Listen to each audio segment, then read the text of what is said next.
ഉണ്ണികൃഷ്ണൻ പോറ്റി മാത്രം വിചാരിച്ചാൽ ഈ സ്വത്തുക്കളൊന്നും അവിടെ നിന്ന് കൊണ്ടുപോകാൻ കഴിയില്ല. പോറ്റി ഒന്നാം പ്രതിയാണെന്ന്. പോറ്റി കർണാടകത്തിലും ആന്ധ്രയിലും തമിഴ്നാട്ടിലും ദ്വാരപാലക ശില്പങ്ങൾ കൊണ്ടുപോയി പ്രദർശിപ്പിച്ചു. പലയിടത്തും ആളുകളെ ക്ഷണിച്ചു വരുത്തി പൂജയിൽ പങ്കാളികളാക്കി. പ്രശസ്ത സിനിമാ താരം പത്മശ്രീ ജയറാം നല്ല മനുഷ്യനാണ്, അയ്യപ്പ ഭക്തനാണ്, അതുകൊണ്ട് അവിടെ പോയി. ഞാൻ അദ്ദേഹത്തെ കുറ്റപ്പെടുത്തുന്നില്ല. ധാരാളം ഭക്തജനങ്ങൾ പോയി. ലക്ഷങ്ങൾ അതിൽ നിന്ന് വസൂലാക്കിയെന്നാണ് പറയപ്പെടുന്നത്.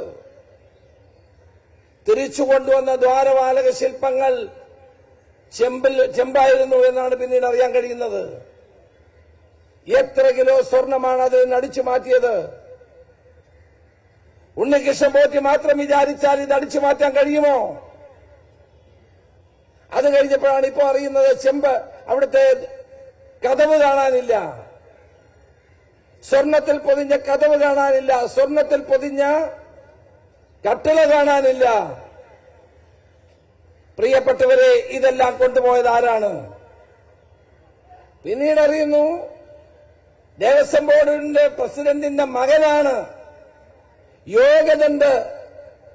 അതോടൊപ്പം തന്നെ സ്വർണത്തിൽ പൊതിഞ്ഞ രുദ്രാക്ഷമാല പഴക്കം ചെന്നത് ആയതുകൊണ്ട് അതിൽ അറ്റകുറ്റപ്പണി, ഇയാൾക്ക് അറ്റകുറ്റപ്പണി നടത്താൻ കൊടുക്കാൻ ആര് പറഞ്ഞു? ദേവസ്വം ബോർഡ് പ്രസിഡന്റിന്റെ മക്കളാണോ യോഗദണ്ഡ് അറ്റകുറ്റപ്പണി നടത്തേണ്ടത്? ചെയർമാൻ തന്നെ പറഞ്ഞു പുറത്തു കൊടുക്കരുത് എന്ന് പറഞ്ഞു. എന്തിനാണ്?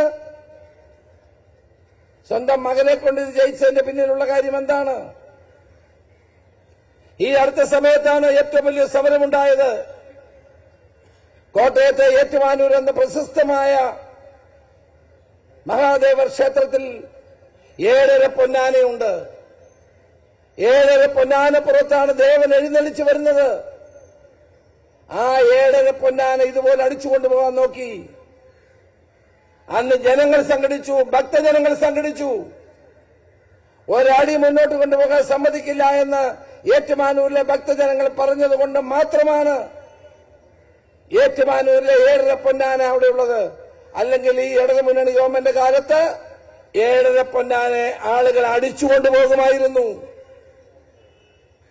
ഹരിപ്പാട് ശ്രീ സുബ്രഹ്മണ്യ സ്വാമി ക്ഷേത്രത്തിലെ നൂറ്റാണ്ടുകൾ പഴക്കമുള്ള കമ്പവിളക്ക്, ആ കമ്പവിളക്ക് അടിച്ചുകൊണ്ടുപോയി. ഭക്തജനങ്ങളുടെ സമരമുണ്ടായിട്ടും രാത്രിക്ക് രാത്രി ദേവസ്വം ബോർഡിന്റെ ആളുകൾ അത് അടിച്ചുകൊണ്ടുപോയി. പ്രക്ഷോഭം ഉണ്ടായപ്പോൾ അതുപോലെ വേറൊരു വിളക്ക് കൊണ്ടുവന്നു.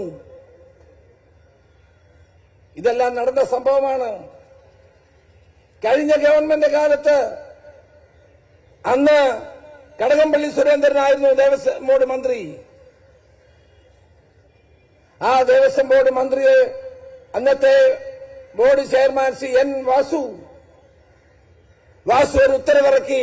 കേരളത്തിലെ എല്ലാ ദേവസ്വം ബോർഡുകളുടെയും അമ്പലങ്ങളിൽ ഉള്ള നൂറ്റാണ്ടുകൾ പഴക്കമുള്ള വിളക്കുകൾ, നൂറ്റാണ്ടുകൾ പഴക്കമുള്ള ചെമ്പ്, വാർപ്പ്, ഇതെല്ലാം ലേലം വിളിക്കണം.